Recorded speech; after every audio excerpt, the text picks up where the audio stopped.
The film opens on the morning of May 9th in the apartment of former Delta Force Captain Roy Pulver.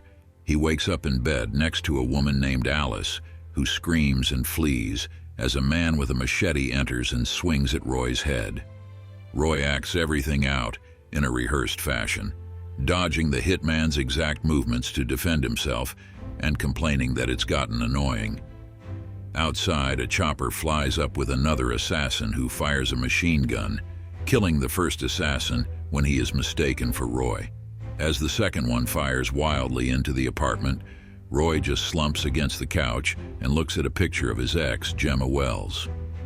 After the chopper crashes through the window, Roy jumps out onto a truck of sand, which he notes that he missed 22 times before getting it right, before carjacking a guy and evading two more assassins, both of whom he refers to as Pam and Esmeralda. Roy drives recklessly and realizes he forgot about an oncoming truck, which he crashes into and then dies after flying through the window. Roy then explains through narration that he has died 140 times thus far, as he must relive the exact same day over and over. The problem is, no matter how many assassins he evades, more keep showing up. In addition to the first four, there is a swordswoman named Guan Yin, who always declares her name and admission after she beheads Roy. "I am Guan Yin, and Guan Yin has done this." There is a dwarf nicknamed Kaboom, due to his use of explosives when going after Roy. There is even a man he refers to as Roy 2, as well as a guy named Smiley, who impales him with a harpoon and drags him through the streets with his truck. During Attempt 48, Roy had attempted to contact Jemma at her company, but the phone is answered by her boss, Colonel Clive Ventor. He tells Roy that Jemma died in an accident, but Roy knows she was killed. He is then shot at and blown up by two men he calls the German twins. After one attempt where he kills Pam and Esmeralda in a warehouse by blowing them up, he goes to a diner where he orders 2 large bottles of Beiju from his bartender friend Jake. He also constantly listens to another patron, Dave, drone on about tedious anecdotes, leading Roy to drunkenly say something stupid because he's stopped caring. He also notices a woman, Dai Feng, who always comes in at the same time. Roy notes that he has never lived past 12:47 p.m. because somehow the assassins always manage to find him. Flashback to May 8th, which feels like months ago to Roy. He visited Jemma at her job, Die Now, where she mentions him not being in the picture for their son Joe, who doesn't even know Roy is his father and just thinks of him as a friend of Jemma's. She is working on a large machine that controls time and space, but could destroy the world if used improperly. Ventor's henchman Brett comes out after the two were watching Roy and Jemma through surveillance. Brett takes Roy's resume and Ventor notes that someone like Roy could figure out what they are planning. Before Roy leaves, Jemma tells him to remember Osiris. Roy later goes to the bar where he meets Alice while talking to his other bartender friend Gabrielle. When Alice goes to the bathroom, he gets a call from Jemma, who tells him that she may have to do something drastic. Roy remembers Osiris when he looks at a gift Jemma sent days before the 9th, a book called The Mythology of Iset and Osiris. In it is a message from Jemma to Roy about living life forward and that time waits for no man. Attempt 143. Roy goes to an underground arcade where he finds Joe after following him when he saw him get something from another kid earlier. Roy approaches him, and Joe says he ditched school for a video game tournament and that he was just exchanging trading cards with the other kid. Roy spends time with Joe but is dismayed to have to tell him that Jemma is dead.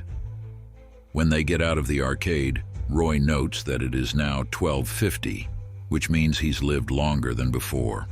Unfortunately, the other assassins arrive to kill him, but he shields Joe from their bullets. As he dies, he tells Joe that he is his father, and he notes that he wished that was the final death. Roy realizes that he is being tracked since they previously could not detect him underground. At the restaurant, he tries to extract the tracker from his anus, until Dave tells him that the tracker might be in one of his teeth. Roy pulls two out before finding the right one, just moments before he is killed. Now knowing which tooth to pull, he evades the first few hitmen before losing the tracker. When he is revived, he questions Alice, as he remembered her being there when he was drugged at the bar. She tells him it was Brett who placed the tracker. He removes the tooth and uses it to lure Pam to an isolated area to kill her with her own gun. He also lures Smiley and kills him with his own harpoon and truck. Roy starts to go after the other assassins like Roy 2 and the twins, but he sets his sights on Ventor and Brett. The first few times he is killed by Die Now security and Brett himself, but he manages to get closer until he reaches Guan Yin, who dodges bullets with ease and always decapitates him. When she has him down at one point, Ventor tells him that Jemma's machine is called the Osiris Spindle and that he plans to rewrite history with it by undoing terrible events in history, while eventually making himself a global dictator. After Roy resets, seeks help from Dai Feng, who teaches him swordplay. It helps him improve, and he manages to kill Guan Yin during a duel. He kills Brett and then goes after Ventor, but Ventor asks him who is there to protect Joe. Roy rushes to the arcade only to find that Joe has already been killed. Roy tries to rush to the scene, only for the Osiris Spindle to go off and destroy the world. Roy resets again, but spends the next 15 attempts allowing the Machete Man to kill him, since he feels that it is hopeless and that everyone will die no matter what. After a while, he breaks out of his depression and decides to spend his final moments with Joe. He goes to the arcade and bonds with him over many subjects and activities, getting to spend time as father and son like they never did. Joe always falls asleep just before the world ends. Attempt 249. Roy and Joe are talking, and Joe mentions getting a voicemail from his mom earlier that day. This means that Jemma is alive when Roy wakes up. He gets to Die Now and sees that he has at least 14 minutes from when he wakes up to when Jemma is killed. He now knows what to do. On his next attempt, Roy kills the Machete Man and jumps onto the helicopter, throws the gunman out and forces the pilot to fly to Die Now.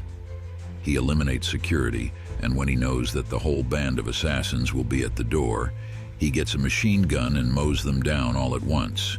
He makes his way to the main room and kills Brett and Ventor. Jemma realizes the Osiris Spindle works as she had imagined. Roy tells her about all the times he has died and been using his days to spend time with Joe. He is ready to step through the machine even though Jemma doesn't know what will happen. He looks at her reassuringly one more time before setting foot in there. Roy wakes up again on May 9th, now having the time loop broken. He smirks, knowing what he must do, but also making sure not to die in the process.